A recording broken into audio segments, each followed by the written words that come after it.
En janvier 1925, près de conteneurs à ordures de la rue Vilonovskaya, au centre de Samara, on a découvert du sarrasin éparpillé près des bacs et à l'intérieur de sacs en plastique. Au début, cela ressemblait à des déchets alimentaires ordinaires. Ce n'est que plus tard que l'on a découvert que ces sacs contenaient les restes de l'ancien maire de Samara, Viktor Tarkov, et de son épouse, Natalia. Le camion poubelle est arrivé comme prévu, a tout ramassé et a transporté le tout vers la décharge de Preobrajenko. Ni les voisins, ni les concierges, personne n'a rien soupçonné. Une matinée d'hiver ordinaire. Une jeune femme avait soigneusement réparti les sacs en différents points, et cette précision deviendra plus tard l'un des détails clés de l'affaire. Une décennie dans la pétrochimie, puis la politique, un homme que tout Samara connaissait. Comme l'enquête l'établira plus tard, l'acte a été commis par leur propre petite-fille, Ekaterina Tarkova-Belskaya, 29 ans. Il l'avait élevée depuis son plus jeune âge, lui louait un appartement en centre-ville et réglait toutes ses factures. Pour comprendre comment la famille d'un ancien maire en est arrivée là, il faut repartir du début. Avant la politique, Viktor Tarkov a suivi un parcours dont Samara se souvient encore. Il a commencé comme ingénieur à l'usine Synthèse Spirt. À l'époque où la ville s'appelait encore Kuibychev, il est devenu dirigeant puis directeur général de la raffinerie de Novokuibychevsk, au sein du groupe Yukos et de l'Alliance Group. En 1990, il est élu président du comité exécutif régional de Kuibychev. C'est lui qui a lancé le processus, ayant rendu à la ville son nom historique.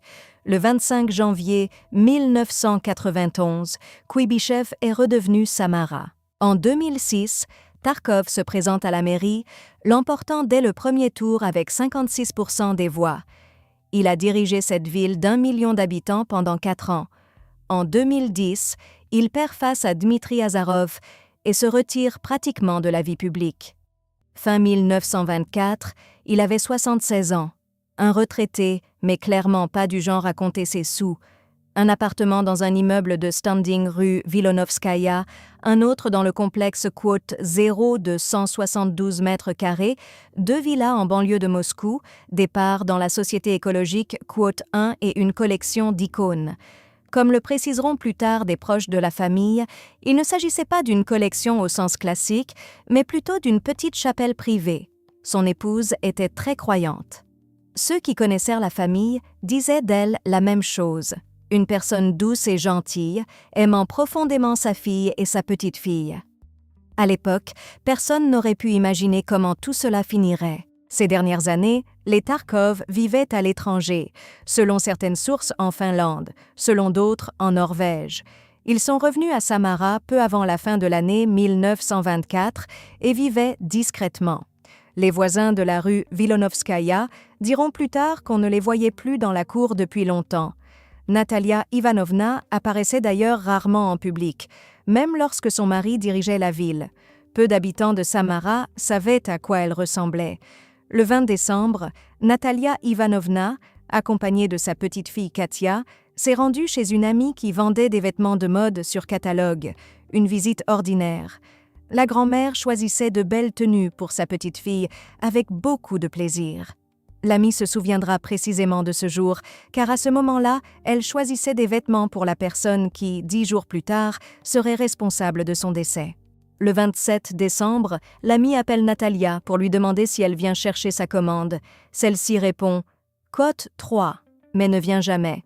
Comme l'enquête l'établira plus tard, ce fut la dernière conversation confirmée avec Natalia Tarkova de son vivant. Le 31 décembre, une caméra de surveillance de l'entrée de l'immeuble rue Vilonovskaya enregistre le couple âgé entrant dans le bâtiment l'après-midi. Viktor et Natalia Tarkov sont rentrés chez eux. Ils n'en sont jamais ressortis.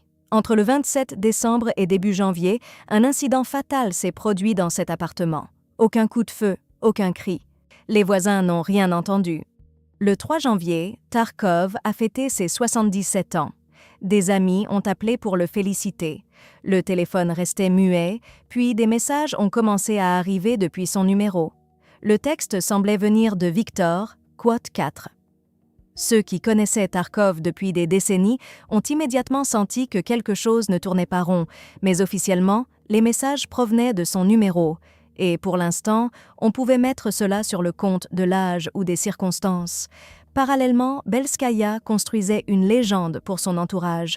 Aux voisins qui demandaient où était Viktor Alexandrovitch, elle répondait de manière évasive ou ignorait simplement la question.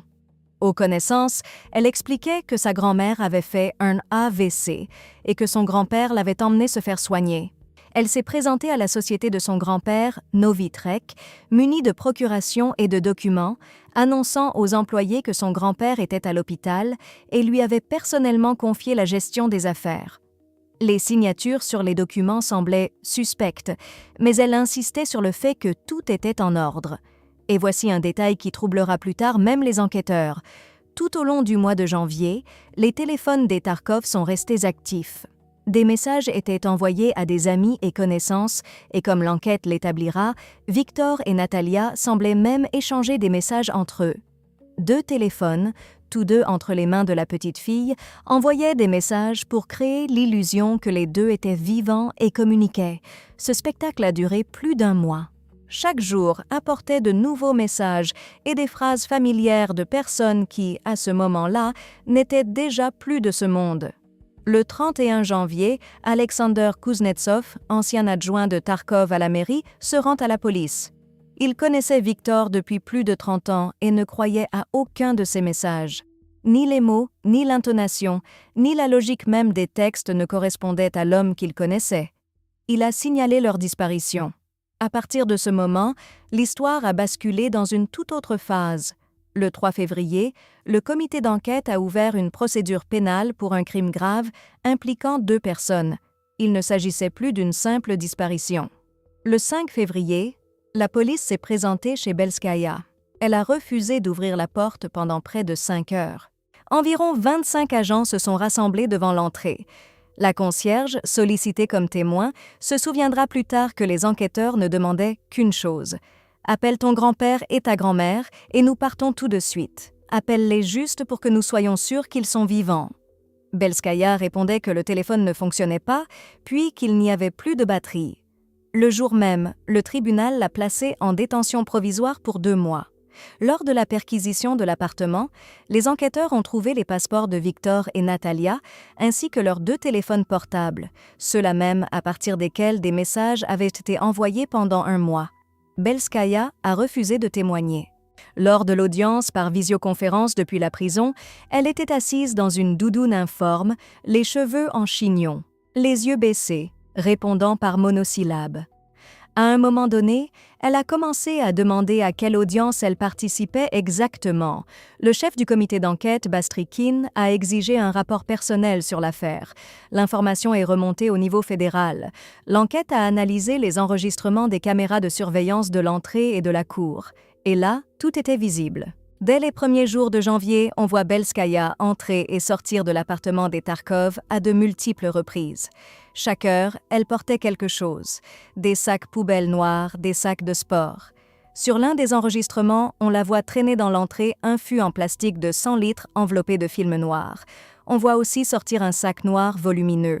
Ensuite, elle appelait un taxi, chargeait les sacs et se rendait vers des conteneurs à ordures. Pas toujours les mêmes, mais différents bacs dans divers quartiers. Des conteneurs près de la maison, rue Vilonovskaya, d'autres rue Sadovaya. Elle revenait et recommençait. Les chauffeurs de taxi ne savaient pas qu'ils transportèrent des restes. Le 5 janvier, un témoin a remarqué qu'elle jetait des sacs poubelles pleins. Il s'en est souvenu, mais n'y a pas prêté attention sur le moment. Le comité d'enquête publiera plus tard ces images. La qualité de la caméra est celle d'une entrée d'immeuble classique, une image granuleuse, montrant une jeune femme en vêtements d'hiver, transportant d'un air affairé à travers la cour des sacs contenant ce qui restait de ses grands-parents.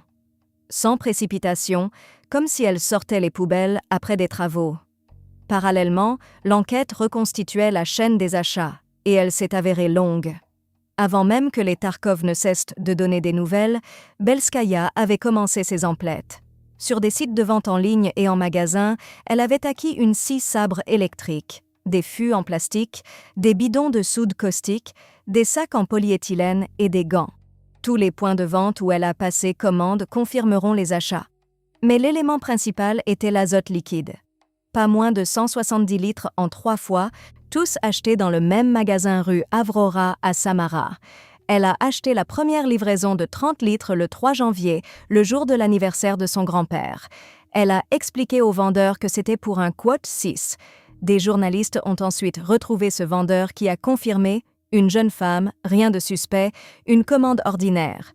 L'azote liquide est en effet souvent utilisé pour des effets de fumée lors de fêtes. Personne n'a donc posé de questions inutiles. Il est important de comprendre la nature de cette substance. À moins 196 degrés Celsius, les tissus humains deviennent extrêmement fragiles. Cela permet de traiter les restes sans résistance. Comme l'enquête l'établira plus tard, les achats étaient croissants. D'abord les produits chimiques et les contenants, puis l'outil, puis l'azote. Cela ne ressemblait pas à un acte passionnel, mais à une préparation. Les enquêteurs sont entrés dans l'appartement de la rue Vilonovskaya et, au premier abord, tout semblait propre. Trop propre. Tout le logement avait été traité avec une solution de soude caustique. Les meubles avaient été en partie évacués. Belskaya s'était débarrassée des objets pouvant porter des traces. Mais elle n'avait pas tout éliminé. Les experts en criminalistique ont travaillé par étapes. Dans la salle de bain, à l'aide de bandelettes de test, ils ont découvert des traces de fluide biologique, puis des fragments de tissu vasculaire. Le matériel biologique appartenait à Viktor et Natalia Tarkov. Ensuite, il y a eu la pièce. Ce que l'enquêteur Denis Pronyushkin y a trouvé sera décrit plus tard dans l'enquête d'Edouard Petrov sur Quote 7, de minuscules fragments de tissu humain sur le plafond, les murs, les meubles non évacués, sur les étagères et les livres eux-mêmes. C'était le résultat de l'utilisation de l'outil électrique sur les restes congelés. Lors du traitement de tissu gelé, les fragments se dispersent comme des éclats dans toutes les directions. La soude n'a pas suffi. Belskaya a tenté de nettoyer l'appartement, mais détruire chaque particule microscopique s'est avéré impossible. Les experts ont trouvé du matériel biologique là où une personne n'aurait même pas pensé à regarder. Après cela, la troisième étape a commencé. Il fallait transformer les fragments congelés en quelque chose qu'un passant ou un éboueur ne pourrait identifier. Selon certaines données, les restes auraient été davantage transformés et mélangés à du sarrasin. Lorsque ces détails ont été rendus publics, les experts se sont divisés. Un médecin légiste a déclaré aux journalistes qu'il était impossible de traiter un tel volume avec un appareil ménager ordinaire. Il aurait fallu un équipement industriel. Cependant, le technologue alimentaire Danila Elementov a expliqué la logique différemment. Si le tissu est préalablement congelé à l'azote jusqu'à un état de fragilité extrême où les cellules sont détruites, un appareil domestique pourrait suffire. Le sarrasin servait ici d'absorbant, épongeant le liquide libéré lors de la décongélation de la masse. Le mélange obtenu était réparti dans des sacs en plastique.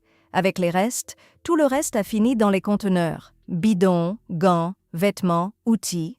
L'enquêteuse Inna Ivanova qualifiera plus tard cela de « crime non classique », non pas parce que la méthode était inhabituelle, mais parce qu'il n'y avait presque rien à retrouver.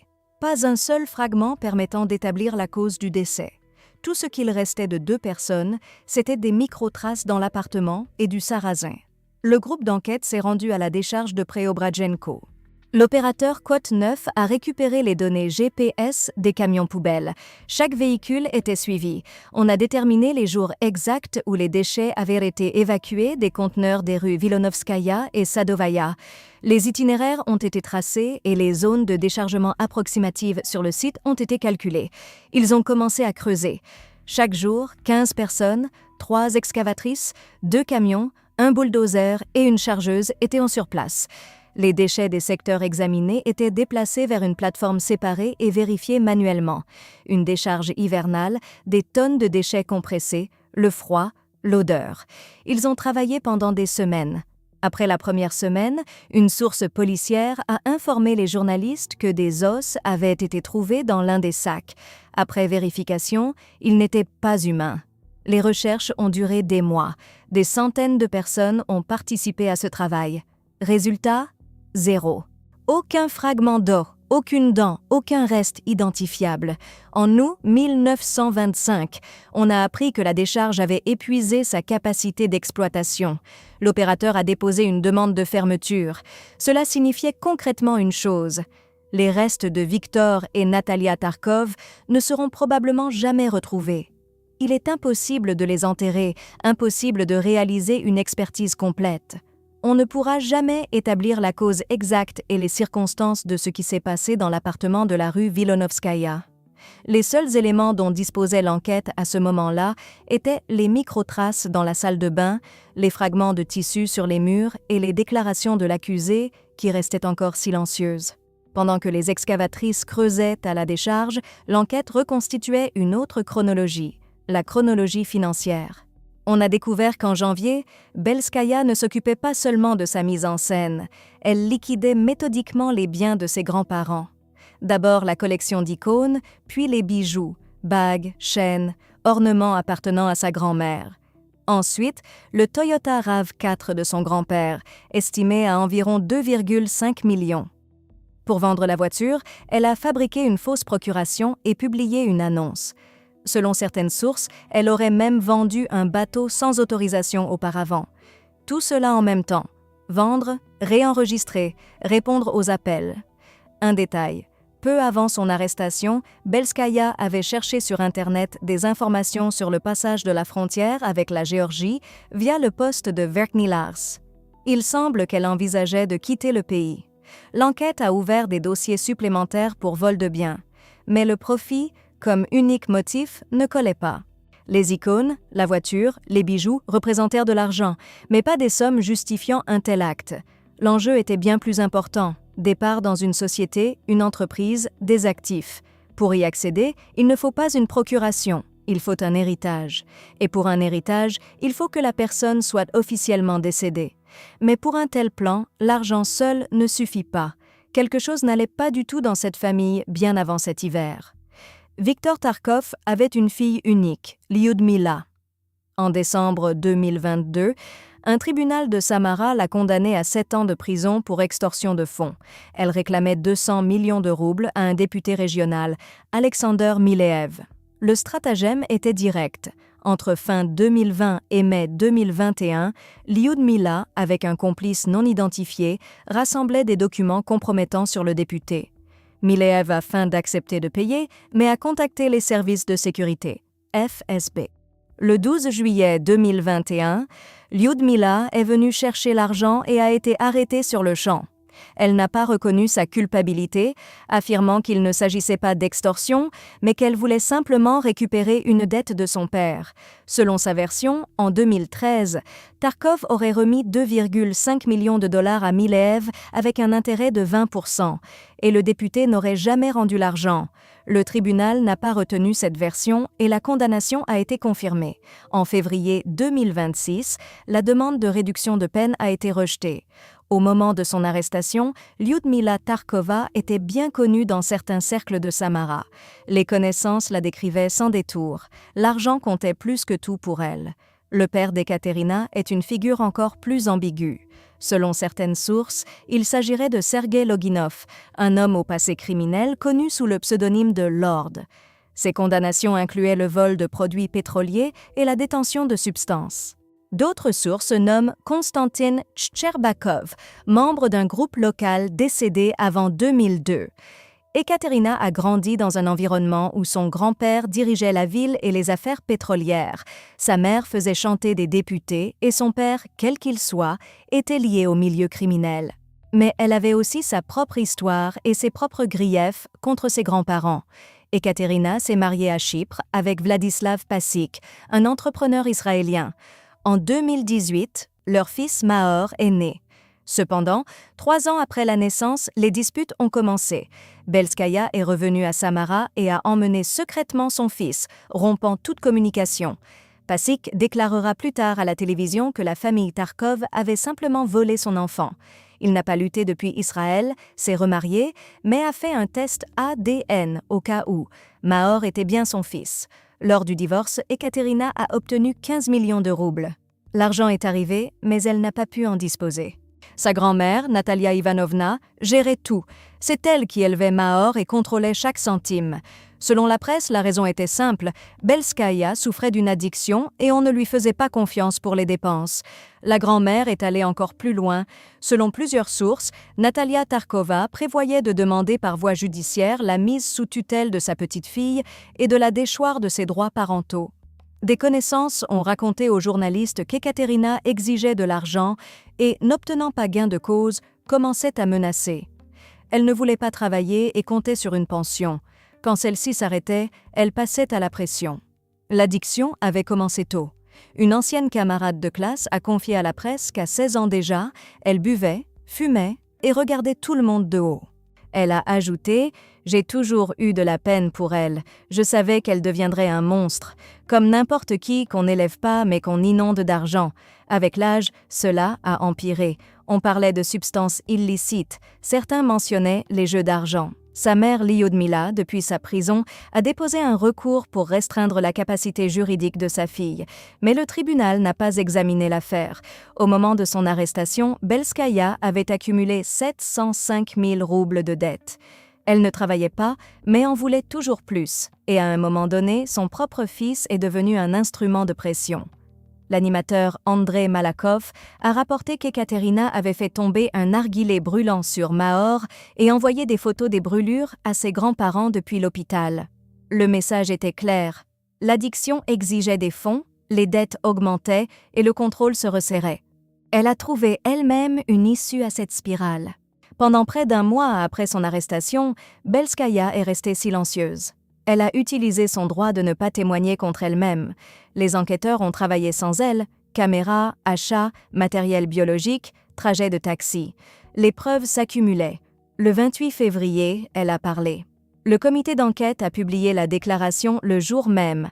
Agissant par cupidité pour s'emparer des biens de ses proches, elle les a empoisonnés, puis a utilisé de l'azote pour la conservation, après quoi un complice masculin a traité les restes, qu'ils ont ensuite répartis dans des conteneurs. C'est là qu'est apparu pour la première fois le mot « homme ». Belskaya a nommé un complice, une connaissance ayant quitté la région de Samara. Selon elle, elle a commis l'acte initial, et il s'est chargé du reste. Le comité d'enquête l'a immédiatement recherché. Lors de la reconstitution, Belskaya paraissait calme. Une psychologue ayant analysé l'enregistrement a noté qu'elle donnait l'impression de ressentir un soulagement, comme si elle n'avait plus rien à cacher. 3 semaines de silence, suivies d'un récit soudain et détaillé. Selon les spécialistes, ce comportement pourrait avoir fait partie d'une stratégie de défense préétablie. Elle a été soumise à une expertise psychiatrique. Parallèlement, une deuxième affaire a été ouverte pour escroquerie concernant la voiture. La cupidité était la version officielle du mobile, mais plus l'enquête avançait, moins ce terme expliquait tout. La rencontre a eu lieu en Géorgie. Ekaterina y est allée en vacances et c'est là qu'est apparue Svetlana Mitriveli, une femme dont la biographie est difficile à résumer. Elle s'est présentée tour à tour comme Natella Benoît, Mila Müller ou même la princesse Bagrationi. En 1995, elle dirigeait un groupe ayant vendu aux Américains 26 000 tonnes de pétrole inexistant pour près de 7 milliards de roubles. En 1987, elle aidait sa mère à gérer les conséquences de ce qui était arrivé à son père. L'enquêteur Babilaev, qui a travaillé sur le dossier Mitrivelli dans les années 90, déclarera plus tard que Tarkov aurait pu connaître Svetlana dans les milieux pétroliers, mais pour Ekaterina, elle est devenue une mentor. Elle l'écoutait, lui donnait des conseils, comblait le vide, puis l'a présentée à une voyante nommée Zinaïda. Les consultations sont devenues régulières et de l'argent a été réclamé. Ensuite, Mitrivelli a commencé à resserrer le nœud. Selon Belskaya, Svetlana aurait prétendu avoir vendu son propre atelier et hypothéqué des biens, tout cela soi-disant pour aider Katia. Quand la dette est devenue insupportable, les exigences ont changé. Mitrivelli est passé de l'argent aux biens des Tarkov. Ekaterina a répondu que c'était impossible. Ils étaient vivants et ne signeraient rien. Mitrivelli a alors suggéré une autre option. Zinaïda possède un liquide qui supprime la volonté. Il suffit d'en verser, ils signeront n'importe quoi et tout le monde restera en vie. C'est ainsi que cela a été présenté. Mais les choses ont tourné autrement. Svetlana a envoyé son neveu, Dimitri Mitriveli, 25 ans. Né à Tbilissi, il aurait été étudiant en médecine. Il est arrivé à Samara en hiver. Les voisins s'en souvenaient, comme d'un partenaire d'affaires d'Ekaterina. Selon la version de Belskaya, l'empoisonnement s'est fait en 2 étapes. D'abord, une teinture envoyée de Géorgie, censée supprimer la volonté.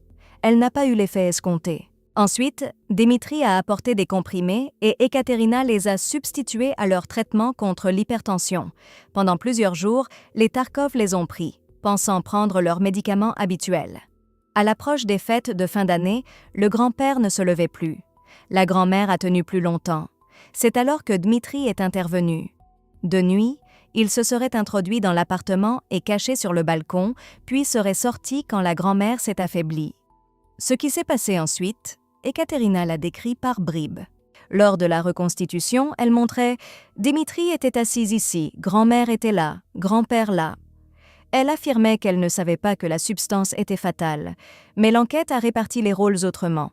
Dimitri et Ekaterina auraient agi de concert, Svetlana coordonnant tout par téléphone depuis l'étranger. La question de savoir qui était la marionnette et qui était le marionnettiste est restée ouverte. Après 8 mois de détention, en octobre 25, Belskaya a accordé sa première interview télévisée. Une équipe de tournage est venue en prison. Elle y a prononcé une phrase qui a divisé l'opinion. « Je réalise que j'ai commis un crime ». Sa version était alors bien différente de ses aveux de février. Elle prétendait que Dmitri avait agi seul dans l'appartement pendant qu'elle ne comprenait pas où cela menait. Selon elle, après que ses grands-parents ont cessé de donner des signes de vie, Dimitri l'aurait forcé à boire du vin, puis s'en serait suivi des violences et du chantage avec des photos compromettantes. Elle affirmait n'avoir eu aucun choix. Belskaya a également laissé entendre qu'elle pourrait savoir où se trouvent les restes. En juin 25, l'enquête a arrêté une autre personne, Taïsia Kiseleva Mitriveli, 78 ans, la mère de Svetlana. Une partie du public a cru qu'elle avait été utilisée, l'autre non. 1 mois de mise en scène avec des messages collaient mal avec l'image d'une victime terrorisée. Mais les seules personnes pouvant confirmer ou infirmer ces dires, Svetlana et Dimitri Mitriveli, se trouvaient hors de Russie. En mai 25, l'enquête a enfin donné les noms. Dimitri Mitriveli, inculpation par défaut, mandat d'arrêt, recherche internationale. La photo de Dimitri provient des caméras de l'aéroport de Kouroumoch, doudoune d'hiver, passeport et billets en main, sac noir à l'épaule. Tous 2 étaient en Géorgie. Il était impossible de les interroger ou de les confronter à Belskaya. L'expertise psychiatrique l'a reconnu responsable de ces actes. Les charges, double crime motivé par la cupidité et escroquerie à grande échelle. La peine maximale dépasse les 20 ans. Mahor est resté sans mère. Selon les données disponibles, il se trouvait dans un établissement pour mineurs. Sa mère Lyudmila est en prison, ses grands-parents ont disparu, son père est en Israël. Toute la famille qui aurait pu le recueillir se trouvait soit derrière les barreaux, soit à l'étranger. Et la question initiale reste sans réponse. Pourquoi ? La réponse n'est pas un seul mot.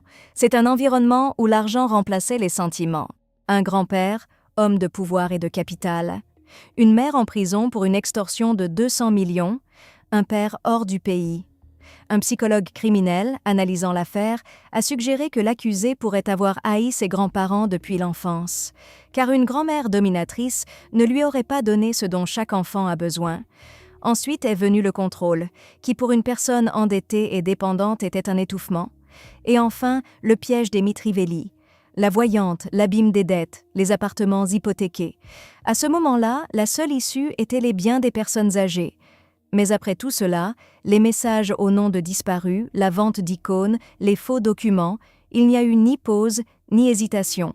Et ensuite, face caméra, « Je ne suis pas une meurtrière. On m'a droguée. » 3 visages, la victime docile d'une manipulation, l'exécutrice de sang-froid, l'héritière brisée. Lequel est le vrai, peut-être même elle ne le sait pas. Et c'est là le véritable horreur de cette histoire. Pas dans la méthode, mais dans le fait que les Mitriveli sont en fuite et que la seule personne connaissant toute la vérité est en cellule, changeant de version.